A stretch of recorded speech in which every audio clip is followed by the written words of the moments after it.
Hey y'all, off the cuff here again. I want to tell y'all something funny. The last time I did the confusion video, I was getting ate up by ants every minute, and I was trying to hold it together so bad. The Messy Garden was a real place in our property, and I had always thought when God first told me to do this, which I didn't, that I would actually do it in the Messy Garden itself. And the very first video that I posted here was in the Messy Garden. We were just about to sell that property, and it was a little tame at that point because it was even messier than that. But I wanted to do it outside. It's just something that was in my heart.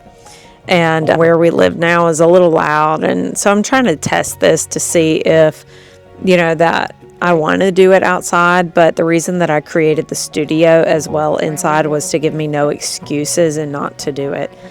So if you are processing something that you need to do, you don't need any excuses not to do it. Whatever it takes to do it, walk into action in it and be very clear about it through action.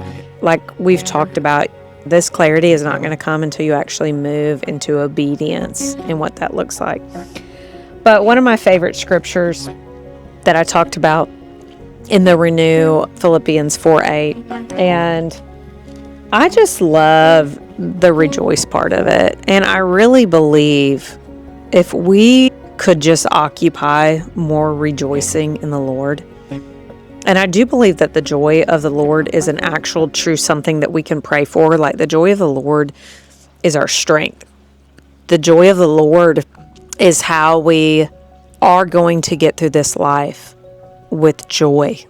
It is a godly joy. This is not just like fake happiness. And joy that we can have in the middle of storms, in the midst of trials, in the midst of trouble. We can have joy in doing this. And if we could just grasp on to rejoicing with the Lord more, I believe that the negative thought patterns would become less and less. And that uprooting process could really be quicker. Because we can fake it all day long. We can pretend like we don't know what our negative thought patterns are, but we absolutely do. Remember what I was saying about looking to the Lord. And if we are looking to His Word, and we know that's the renewal of the mind, then what are we looking for when we are engulfed in negativity? What kind of music? What are we seeing with our eyes? What are we reading? What are we taking in? Because all of that is either contributing to the problem or it's assisting in uprooting. And until you immerse yourself into who Jesus was, it's harder and harder to actually do what you need to do. We have to immerse ourselves in this new way of thinking. And this was part of the discipleship, walking with people, breaking bread with people, going to worship with people all the time. We have so much ability to immerse ourselves in truth, but we still have to walk that out. We still have to put ourselves in situations, in conversations where negativity would arise. We still have to put ourselves under test in these things. Being around people and loving people, because we can just say all day long that we love God, and that is the beneficial thing. That is the biggest thing, is your proximity and your love for God. But we have to test our faith by loving others. And so if we do not do that, we'll never get to the full potential where God wants to take us. We have to be able to test our faith by our relationships and by practicing your faith and your love and the fruits of the Spirit with another human that's broken and that maybe has even hurt you in the past. That is where those thought patterns really arise that we need to uproot immediately. And I did so much weeding in the garden. And if you do not practice weeding daily in a garden, especially in the middle of growth season, this is a whole nother video in itself.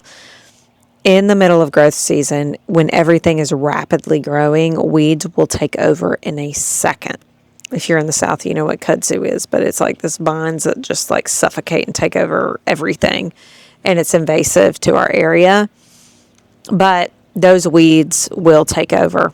And maybe I'll go into a video about the mustard seed. I definitely will, because your faith can take over and can consume every single crevice and part of you.